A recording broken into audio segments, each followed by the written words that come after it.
Terima kasih pemirsa, Anda kembali menyaksikan Kominfo Newsroom.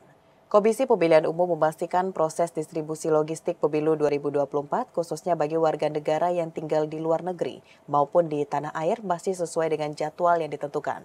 Untuk itu KPU menjamin akan memberikan prioritas distribusi logistik untuk pelaksanaan pemilu di luar negeri sesuai dengan aturan yang berlaku.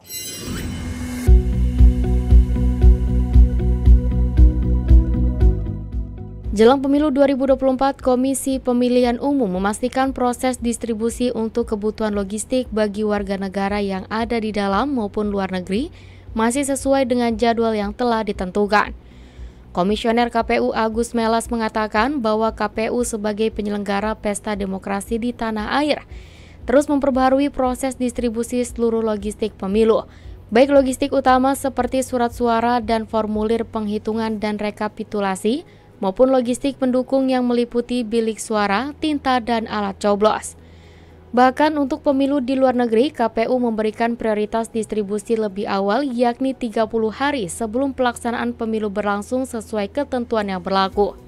Ia pun optimistis penyelenggaraan pemilu di luar negeri akan tetap terlaksana dengan Hanoi dan Ho Chi Minh City menjadi wilayah pertama yang akan melaksanakan pemungutan suara untuk perwakilan Indonesia di luar negeri pada tanggal 5 Februari 2024. Jadi bagi kami sampai dengan tenggat-tenggat waktu yang ditentukan, posisi untuk urusan logistik pemilu baik di dalam negeri maupun di luar negeri masih berlangsung on the track. Bahkan pemilu luar negeri itu malah dapat prioritas tersendiri.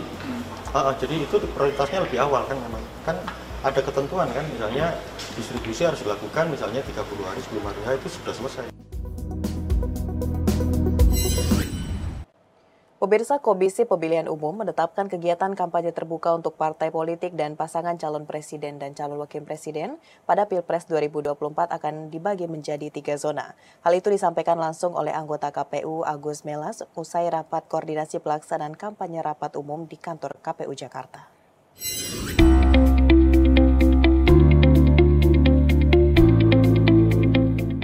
Komisi Pemilihan Umum menetapkan pelaksanaan rapat umum atau kampanye terbuka dalam Pilpres 2024 terbagi menjadi 3 zonasi, yakni zona A, B, dan C yang mengikuti sesuai dengan basis waktu wilayah seperti waktu Indonesia Barat, waktu Indonesia Tengah, dan waktu Indonesia Timur. Anggota KPU Agus Melas mengatakan pembagian zona tersebut merupakan hasil dari rapat koordinasi yang disepakati seluruh parpol peserta pemilu dan tim pemenangan pasangan Capres-Cawapres nomor urut 1, 2, dan 3. Ia menjelaskan bahwa pembagian 3 zona kampanye terbuka akan disesuaikan secara proporsional dengan total jumlah provinsi di Indonesia sesuai zona waktunya. Sehingga nantinya para pasangan calon presiden dan calon wakil presiden serta partai politik pendukung dapat berkampanye terbuka di zona setiap harinya. Hal ini untuk menghindari kesamaan tempat ataupun wilayah saat melakukan kampanye terbuka. Jadi kalau misalnya pembagian 3 zona itu kan begini, kita ngikuti polanya kan ada 38 provinsi. 38 provinsi dibagi secara proporsional berdasarkan basis misalnya waktu Indonesia Barat, waktu Indonesia Tengah, dan waktu Indonesia Timur. Jadi nanti akan ada kalau dalam konteks pembagian zona, tentu saja setiap paslon itu pasti akan berkampanye juga di zona ya masing-masing. Pemirsa, pemilu tinggal beberapa minggu lagi dan untuk mengedukasi masyarakat terkait kampanye, Sekjen Bawaslu Ihsan Faudi mengajak masyarakat untuk tidak berkampanye atau melakukan kegiatan politik di ruang Car Free Day.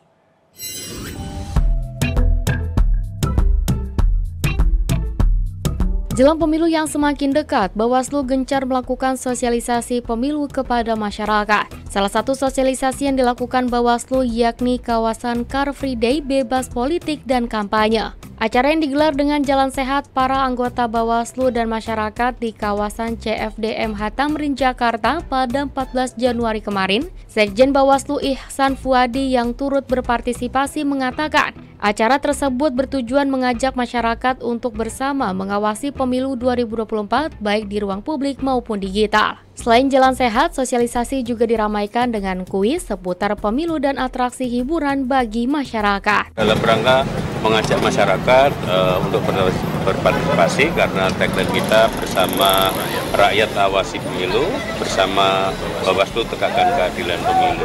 Maka harapannya adalah pada kesempatan setiap minggu kita selalu sosialisasi, tidak hanya di Car Free Day dan di tempat-tempat lain, sehingga harapannya rakyat bisa bersama Bawaslu untuk mengawasi pemilu. Wakil Presiden Maruf Amin menyebutkan pengelolaan air Ekoriparian menjadi salah satu cara untuk menjaga kesehatan lingkungan, khususnya sumber daya air. Hal tersebut disampaikan Wakil Presiden pada acara peluncuran Tanara Clean Up di Taman Batu Quran, Masjid Syekh Nawawi Tanara, Provinsi Banten.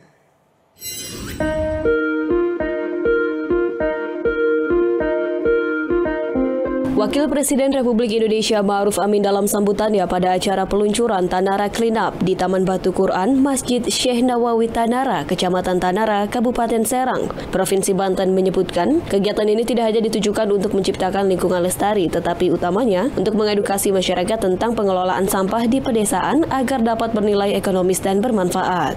Tanara Clean Up merupakan gerakan kolaboratif antara Kementerian Lingkungan Hidup dan Kehutanan, Universitas Syekh Nawawi Banten, TNI Angkatan Laut, kalangan swasta serta segenap komponen masyarakat. Dalam kegiatan tersebut, masyarakat diajak untuk ikut membersihkan sungai, mempelajari pengelolaan sampah, membangun ekoriparian agar area sungai lebih bersih dan indah, hingga penanaman pohon serentak di seluruh Indonesia dari Tanara untuk Indonesia. Acara ini tidak hanya ditujukan untuk menciptakan lingkungan lestari, tetapi utamanya untuk mengedukasi masyarakat tentang pengelolaan sampah di pedesaan agar dapat bernilai ekonomis dan bermanfaat. Wapres berharap program ekoriparian ini dapat mengubah pola pikir masyarakat agar lebih peduli kepada lingkungan, serta dapat memberikan nilai tambah bagi masyarakat melalui aktivitas ekonomi yang tumbuh di sekitarnya. Pembangunan ekoriparian dan sempadan sungai di sempadan sungai akan bermanfaat untuk memulihkan dan mengendalikan pencemaran air, khususnya dari limbah domestik dan sampah. Inisiatif ini akan menyiapkan Tanara kelak menjadi pusat edukasi lingkungan dan ekowisata. Lebih jauh, program Ekoparian diharapkan dapat mengubah pola pikir masyarakat agar lebih peduli kepada lingkungan serta akan memberikan nilai tambah bagi masyarakat melalui aktivitas ekonomi yang tumbuh di sekitarnya.